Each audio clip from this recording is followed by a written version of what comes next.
আলোচিত ইউটিউবার আশরাফুল হোসেন ওরফে হিরো আলম বগুড়া আদালত প্রাঙ্গণে আজ রোববার হামলার শিকার হয়েছেন। হামলাকারীরা তাকে কিল-ঘুষি মারার পর চ্যাং-দোলা করে আদালত প্রাঙ্গণ থেকে বের করে মারধর করেন। পরে তাকে কান ধরে উঠবস করিয়েছে। হিরো আলম আওয়ামী লীগের সাধারণ সম্পাদক ও সাবেক সেতুমন্ত্রী ওবায়দুল কাদের এবং সদ্য সাবেক প্রধান নির্বাচন কমিশনার কাজী হাবিবুল আউয়ালের বিরুদ্ধে মামলা করতে গিয়েছিলেন। তিনি বগুড়া সিনিয়র জুডিশিয়াল ম্যাজিস্ট্রেট আদালতে মামলা করে বের হওয়ার সময় এজলাস কক্ষের ফটকে হামলার শিকার হন। আদালত প্রাঙ্গণে থাকা বহু মানুষের সামনে এক ঘটনা ঘটে। পুলিশ তাকে উদ্ধার করতে আসেনি। পরে স্থানীয় লোকজন আহত অবস্থায় তাকে উদ্ধার করে বগুড়া শহীদ জিয়াউর রহমান মেডিকেল কলেজে পাঠান। হামলার জন্য বিএনপিকে দায়ী করেছেন হিরো আলম। তার অভিযোগ, তার উপর হামলার নেতৃত্ব দিয়েছেন বগুড়া আদালতে আইনজীবী সহকারী সমিতির কার্যনির্বাহী সদস্য কমিটির রনি সরকার। হিরো আলমের উপর হামলার কথা স্বীকার করে রনি সরকার বলেন, হিরো আলমের উপর হামলায় আমি বগুড়া ভারের আইনজীবী ও বগুড়া জেলা বিএনপির যুগ্ম সাধারণ সম্পাদক নাজমুল হুদার নেতৃত্ব দিয়েছি।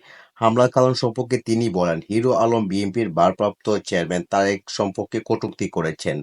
দলের যুগ্ম মহাসচিব রুহুল কবির রিজভীর বিরুদ্ধে মামলা করেছেন। এ কারণে তাকে আদালত প্রাঙ্গণেই গণধোলাই দেওয়া হয়েছে। এমন অভিযোগের বিষয়ে হিরো আলমের ভাষ্য, আমি কখনো তারেক জিয়া নিয়ে কটূক্তি করিনি। ডিবির সাবেক প্রধান হারুন অর রশিদ আমার পরিবারকে জিম্মি করে রুহুল কবির রিজভীর বিরুদ্ধে মামলা করতে বাধ্য করেছিলেন। এ কথা আগেও বলেছি।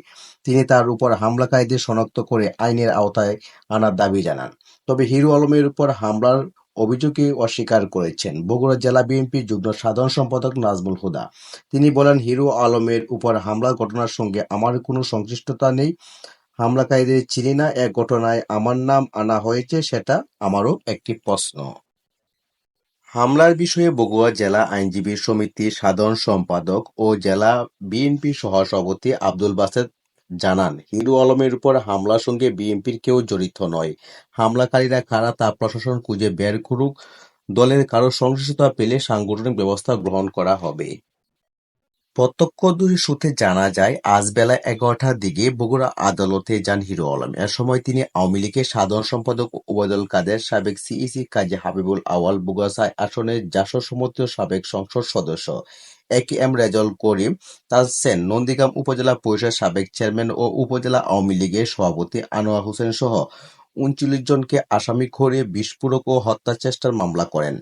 মামলার এজাহারে হিরো আলম উল্লেখ করেন, ২০১৮ সালের ৩০শে জানুয়ারি জাতীয় সংসদ নির্বাচনে তিনি স্বতন্ত্র প্রার্থী হিসেবে প্রতিদ্বন্দ্বিতা করেন। সেদিন নন্দীগ্রাম উপজেলার চাকলমা সরকারি প্রাথমিক বিদ্যালয় কেন্দ্র এবং কুন্দারহাট উচ্চ বিদ্যালয় কেন্দ্রে তার উপর হামলা হয়। এসব হামলা এছাড়া ২০২৩ সালে ১২ ডিসেম্বর নন্দীগ্রাম উপজেলার মুরাদপুর বাজারে তার উপর ও সাবেক সংসদ সদস্য রেজাউল করিম। হিরো আলমের আইনজীবী মোস্তফা শাকিল জানান, আদালতের বিচারক সাদিয়া আফসানা অভিযোগ আমলে নিয়ে তা তদন্ত করে প্রতিবেদন দাখিল করতে পুলিশ ব্যুরো অব ইনভেস্টিগেশন পিবিআইকে নির্দেশ দিয়েছে।